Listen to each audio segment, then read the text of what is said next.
Bienvenido, en esta sesión hablaremos sobre inundaciones. Las inundaciones son el tipo de fenómeno natural que, combinado con los niveles de vulnerabilidad de una comunidad, causan los mayores desastres en todo el mundo. Se estima que constituyen los eventos adversos que ocurren con mayor frecuencia y que, a su vez, son los más extendidos en espacio e intensidad. Además, son los eventos más adversos y letales. El número de fallecidos en el mundo ante la ocurrencia de este fenómeno representa aproximadamente el 40% de las víctimas por desastres. Esta cifra es superada solamente por terremotos. Una inundación es la acumulación de agua en una zona donde generalmente no la hay. Esta agua puede provenir de diferentes fuentes, como la lluvia, el desbordamiento de los ríos o la ruptura de alguna estructura como una presa, por ejemplo. Las inundaciones son un proceso natural que ha existido en la Tierra desde antes de la aparición del hombre. Traen beneficios como la regulación de los flujos y el arrastre de nutrientes a las partes bajas de la cuenca. Sin embargo, en tiempos recientes, las afectaciones por inundaciones han sido cada vez más frecuentes, debido principalmente a factores de índole social, tales como el crecimiento de las poblaciones a la orilla de los ríos, la impermeabilización de las ciudades, el cambio de uso de suelo, la deforestación en las partes altas de las cuencas, la obstrucción de cauces y el mal manejo o funcionamiento de algunas estructuras como presas y canales, incluso el drenaje. Las inundaciones pueden clasificarse de acuerdo a su origen, impacto, duración y tiempo de respuesta. Considerando el impacto de las inundaciones, se pueden clasificar en ordinarias, extraordinarias y catastróficas. Las inundaciones ordinarias son aquellas que ocurren con cierta frecuencia en una determinada zona. Suelen no causar muchos daños inmediatos, pero sí a largo plazo. Las inundaciones extraordinarias no son tan frecuentes, pero se han presentado con alguna periodicidad en el pasado, y los daños que pueden causar son mayores y de forma inmediata.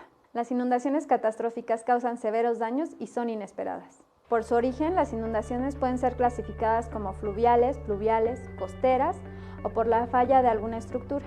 Las inundaciones pluviales son aquellas que se presentan como consecuencia de la precipitación. Una vez que el terreno comienza a saturarse, sobre todo en zonas planas, el agua puede permanecer ahí horas o días. Las inundaciones fluviales ocurren cuando el agua que fluye por los ríos excede el nivel habitual, desbordando y quedando sobre los terrenos aledaños. En este caso, el agua proviene de la lluvia que se registró aguas arriba. Las inundaciones costeras se presentan cuando el nivel del mar asciende debido a la marea o a otros fenómenos como marejadas o mar de fondo, permitiendo el acceso del mar tierra adentro, cubriendo grandes extensiones. Las inundaciones por falla de estructuras son debidas al mal funcionamiento de la infraestructura hidráulica, ya sea la ruptura o desbordamiento de un canal, el taponamiento del drenaje o la falla de un sistema de almacenamiento, como por ejemplo una presa. Por su tiempo de respuesta, las inundaciones pueden ser lentas o súbitas. Las inundaciones súbitas o repentinas son causadas por la presencia de grandes cantidades de agua en muy corto tiempo. Se presentan en zonas de pendiente abrupta y son originadas por lluvias causadas por huracanes o tormentas. Pueden desarrollarse en minutos u horas, según la intensidad y duración de la lluvia, las condiciones físicas del suelo, la topografía y la cobertura vegetal del terreno. Ocurren con poca o ninguna señal de advertencia. Las inundaciones lentas o progresivas ocurren generalmente en terrenos planos, con poca permeabilidad, lo que hace que el agua se vaya acumulando lentamente. Son debidas en su mayoría a lluvias no muy intensas, pero sí de muy larga duración. Las inundaciones son más o menos frecuentes en ciertos lugares, y esto depende de las características climáticas, topográficas y estructurales de la zona que se estudia. Esta frecuencia está relacionada con el periodo de retorno, es decir, el tiempo que tarda en que se vuelva a presentar un evento de cierta magnitud. Normalmente, el periodo de retorno se representa en años. ¿Cuántos años tardará para que se vuelva a presentar una inundación de la misma magnitud en la misma zona? La magnitud de una inundación se puede representar en la altura de la lámina de agua o tirante, y esta puede llegar a ser hasta de metros.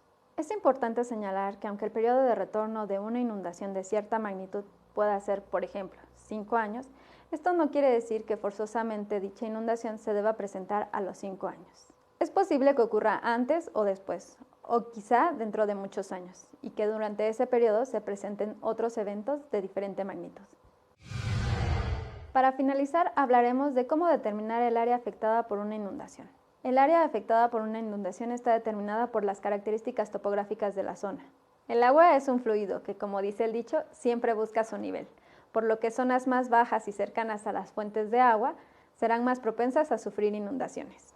El área afectada estará determinada por la zona que queda cubierta por el agua, y el nivel de afectación estará dado por el tipo de inundación, la velocidad del agua y la altura del tirante. En el caso de las inundaciones súbitas o repentinas, estas pueden arrastrar rocas, troncos e incluso destruir edificios y otras estructuras.